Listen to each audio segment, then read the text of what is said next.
Hi అండి. ఇది వచ్చేసి ఈరోజు డ్రమ్ములో ఒకే దానిలో 2-3 ప్లాంట్స్ వేసుకొని ఎలా పెంచుకోవచ్చో చూద్దామా. పెద్ద డ్రమ్ముని 2 సగాలు చేశానండి. దీన్ని ఇలా కర్రలు పెట్టుకొని చుట్టూరు మధ్యలో ఆ చెట్టు ఉంటుంది. వాటర్ యాపిల్ ఒక దానిలో, స్టార్ ఫ్రూట్ ఒక దానిలో పెట్టాను. ఇలా పెట్టుకొని దీనిలో 2-3 తీగ జాతులు అంటే చిక్కుడు, దోస, బీర ఇలాంటివి వేసుకుంటే ఈ క్రాప్ అయిపోయేలోపు ఆ చెట్టు పెరుగుతుంది. చెట్టు ఎలాగో పెద్ద అవడానికి 2-3 నెలలు పడుతుంది కదా. ఈలోపు వీటిలోంచి మనం క్రాప్ని తీసుకోవచ్చు. చక్కగా ప్లేస్ని యూటిలైజ్ చేసుకోవచ్చు అనమాట. ఇలాగా ప్లేస్ని చిన్న ప్లేస్ ఉన్నా కూడా ఒకే డ్రమ్ములో ఒకేసారిగా పెద్ద ఫ్రూటింగ్ ప్లాంట్తో పాటుగా ఈ క్రీపర్స్ని కూడా పెట్టుకోండి. ఓకేనా. ఇలా ప్లేస్ని యూటిలైజ్ చేసుకోండి. చూసారు 2-3 దోసకాయ, చిక్కుడుకాయ 2 వేసాను. ఇది వచ్చేసి బీరపాదు గురించి అండి. బీరపాదు బాగుంటుంది. ఫస్ట్లోనే భలే పూత వచ్చేస్తుంది దీనికి. అబ్బా మనకి చక్కగా వచ్చేసినాయి కదా అని ఎప్పుడు కూడా ఈ పూతను మాత్రం ఎంకరేజ్ చేయకండి. పూతను తీసేయండి. ఫస్ట్ వచ్చినటువంటి పూతని తీసినాక ఏమవుతుందంటే కాండం ముదరాలి, కొంచెం పెద్దది అవ్వాలన్నమాట. లేతగా ఉన్న కాండానికి కాయలు మంచిగా రావు. కాబట్టి వీటన్నిటిని తీసేసి మనం కొంచెం ఎత్తుగా పందిరి పెడతాం కదా, అంతవరకు వెళ్ళేంతవరకు కొంచెం ముదురయ్యేంతవరకు చెట్టుని పూత అయితే ప్రతిసారి వచ్చిన పూతని తీసేయండి. అప్పుడు మనం మంచి ఈల్డింగ్ తీసుకోగలుగుతాం అన్నమాట. అలా కాకుండా బాగానే ఉంది కదా ఉంచుదామని అనుకుంటే మాత్రం మనం తర్వాత మంచి ఈల్డింగ్ తీసుకోలేమన్నమాట.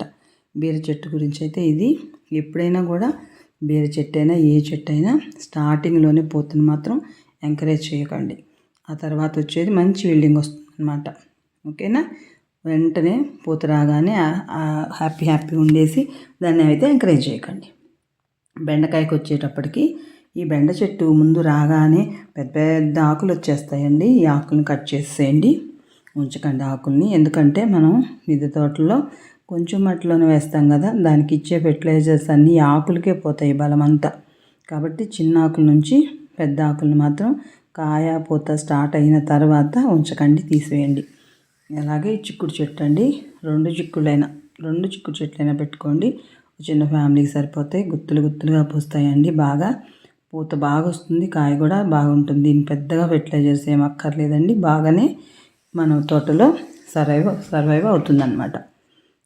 ఇక్కడ వచ్చేసి ఇంకొకటి వర్టికల్ పందిరండి. వర్టికల్ పందిరి అంటే ఇలాగా ఈ చివరికి ఒక బొంగుని కర్ర అనుకోండి, ఆ లాస్ట్కి ఇంకొక కర్రను పెట్టి మధ్యలో తాళ్ళ సహాయంతో పందిరాలడం అనమాట. ఒకవైపుకే ఉంటుంది అది, ఇంకోవైపుకి ఇంకో మొక్కలు వేసుకొని బతికించుకోవచ్చు మనం. చూసారా దోసకాయలు ఎంత బాగా వచ్చాయో బల్బ్స్ లాగా. ఇలా చక్కగా ఉంటాయండి ఇవి.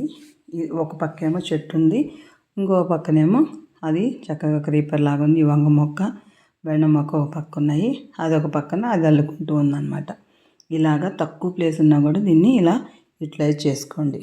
చిన్న చిట్కాలతో మనం మన ఇంటిలో మన మిద్దె తోటలో కానీ బాల్కనీలో కానీ ఇలాగా మన పంటను మనం పండించుకోవచ్చు అన్నమాట.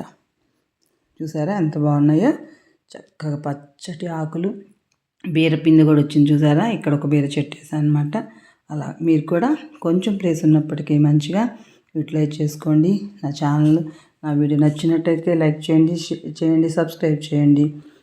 ఇలాంటి మంచి వీడియోస్ కోసం ఎప్పుడు నా ఛానల్ని చూస్తూ ఉండండి. మీరు ఇంతగా ఎంకరేజ్ చేస్తున్నందుకు మీ అందరికీ ధన్యవాదాలు. Thank you for watching my channel. Thank you.